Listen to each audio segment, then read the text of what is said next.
Hello everybody, Nielzebub here. Sonic Mania has been released and people are loving it. Our favorite blue hedgehog is back. To celebrate Sonic's current return to form, let's take a look at his past and see what's in store for the future. Let's juice! It's Sonic time.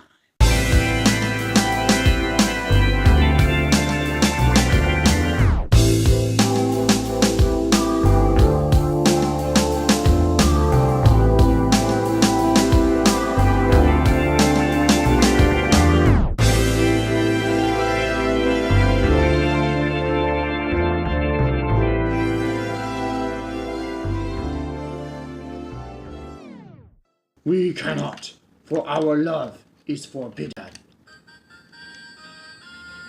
You're right. What am I saying? Let us run away together to... Wow, that intro did not last as long as I thought it would. I love Sonic the Hedgehog. Growing up, my family's first console was a Sega Genesis. Okay, our first family console was actually my dad's Commodore 64 and MS-DOS computer, but the Sega Genesis was my family's first real taste of the home video game console experience. Bundled with that Sega Genesis Model 2 was Sonic the Hedgehog 2, which to this day is still considered possibly the best Sonic, if not Genesis game. I have a soft spot for Sonic, and it's been a bit difficult being a Sonic fan in the modern era.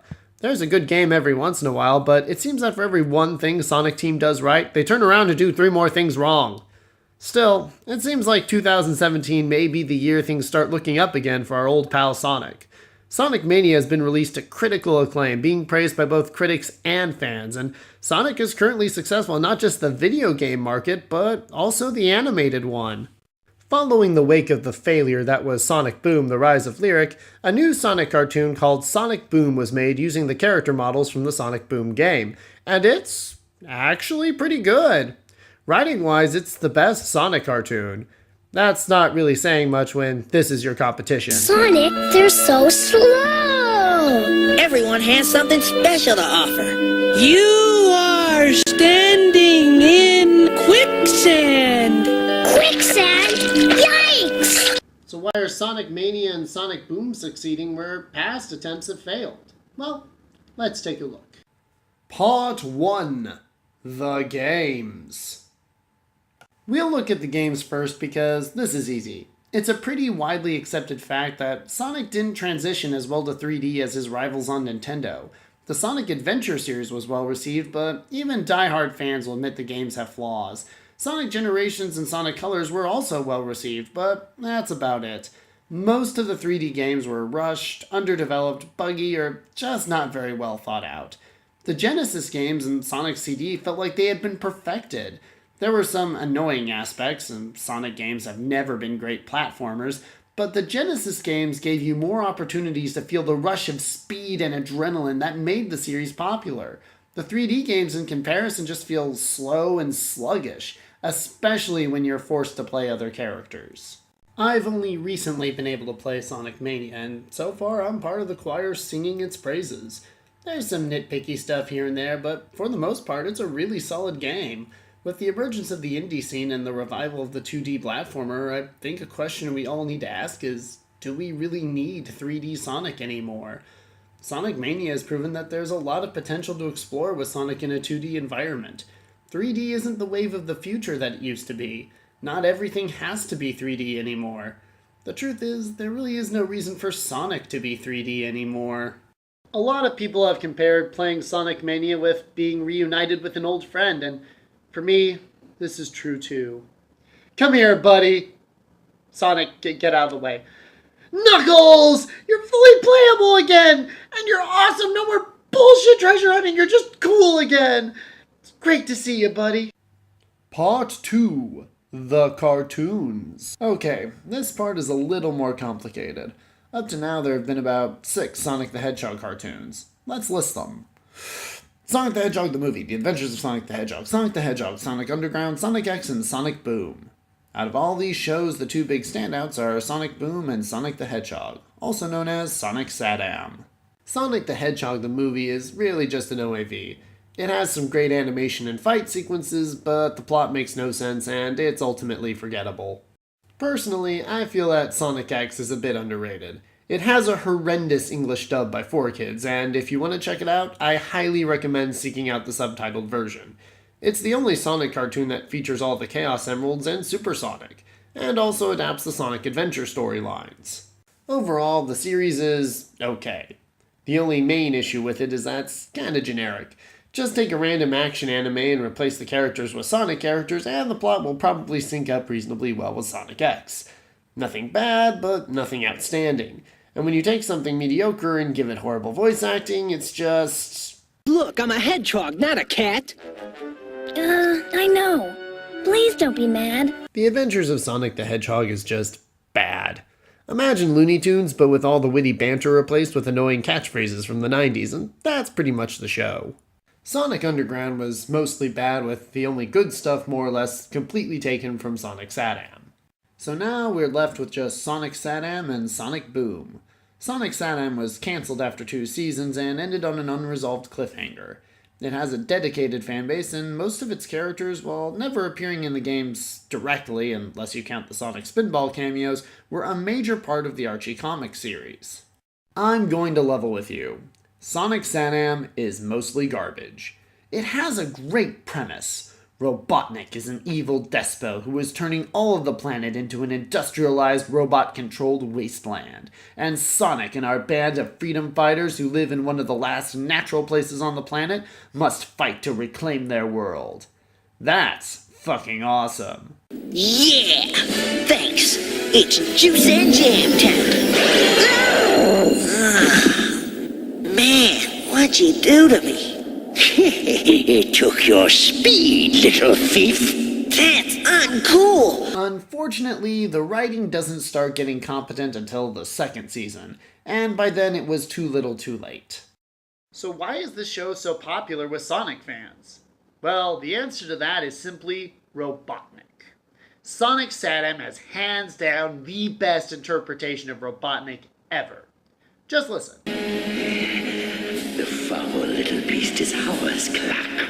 Yes. That is legendary voice actor Jim Cummings. Among his many roles were Darkwing Duck, Winnie the Pooh, Monterey Jack, and Don Carnage. He goes full out in his performance as Robotnik, and it is just gold.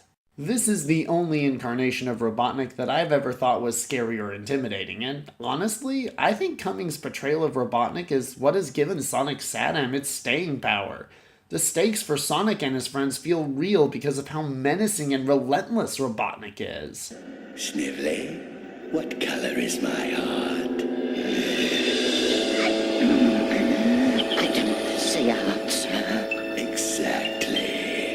Ah! Burn it with fire! Burn it with fire!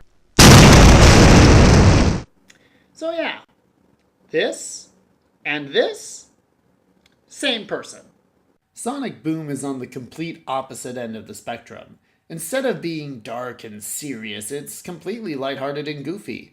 Robotnik, or I guess I have to call him Eggman now, is still the antagonist, but instead of a menacing tyrant, he's a goofy, bumbling moron whose antics are more a daily annoyance than a critical crisis. The premise of the show is basically, what if Sonic and his friends were in a sitcom? It's a bit of a weak premise, but the writing brings it to life.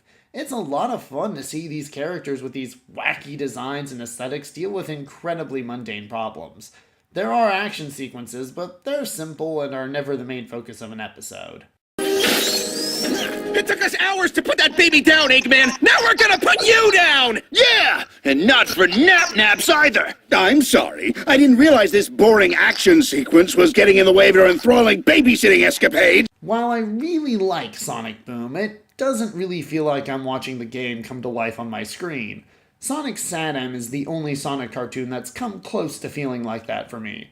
Still though, if you had tried to pitch this show to me 3 years ago, I would have just shook my head and thought you were weird even for a Sonic fan.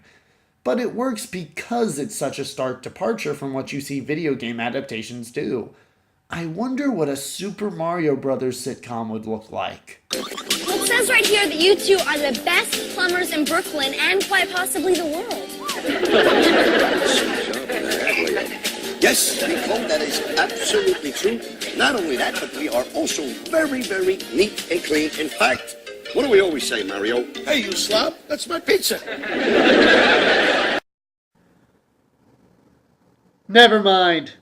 Let's never do that one again. Part 3. The Future. Sonic Mania isn't the only anniversary game coming out this year. There's also Sonic Forces. I wish I was more excited for this game, but I'm not. Oh look, it's Green Hill Zone! Again. God, I'm bored of Green Hill Zone. Mania at least did some fun stuff with the level that we haven't seen before. Overall, it just doesn't look like there's going to be anything all that new or exciting in Sonic Forces. The big thing being pushed is the avatar system, which allows you to play Original the character in the game. I play Sonic games specifically to play Sonic, or Tails, or Knuckles. Especially Knuckles, because he's the best character ever. Except in Sonic Adventure 2. You really let me down that game, Knux. I can see the appeal of the avatar system, and I'm sure there are players that'll get a kick out of it, but it just seems like a gimmick to me. It's a shame because I remember being really hyped for Sonic Generations and enjoying that game. I hope Sonic Forces is good, but I'm not really expecting anything out of it. The little blue savior. But what's that I smell? I don't know anything about you, not even your name. You may call me Infinite. In the brief moments that remain to you. Ooh, we have a mysterious new villain. I wonder if he has a tragic backstory, but ends up befriending Sonic and becoming a surly rival in future games. Because we really need more of those. So what does this mean for the future of Sonic? Well, probably we're going to be seeing more 2D games like Sonic Mania. Now, I know there are a lot of fans that say that Sonic should have never gone 3D, and I think there's a valid point in that, but let's be honest. Sonic had to go 3D. Everything was being done in 3D, and if Sonic had stayed in 2D, the same fans that curse the 3D games now would have been criticizing Sega for not bringing their mascot character into the next generation of gaming. But times have changed, and I think Sonic Mania is a herald for that change. Still though, I do think there's a way you could save the 3D games, and that answer lies in Sonic SatAM. The premise of Sonic SatAM would be awesome as a 3D game. If done well, you could make a Sonic game with good core mechanics, atmosphere, and a gripping story. In addition to your traditional blow everything up levels, you could also add in stealth levels where you have to use your speed to try and get around unnoticed. And you could also create a large, vast world for Sonic to explore. Just watch Sonic run around in the Sonic Utopia fan game. This looks like a lot of fun and nothing is even really happening. A story on the level of SatAM would require a lot of dialogue and characterization, which is more suited for the 3D Sonic games.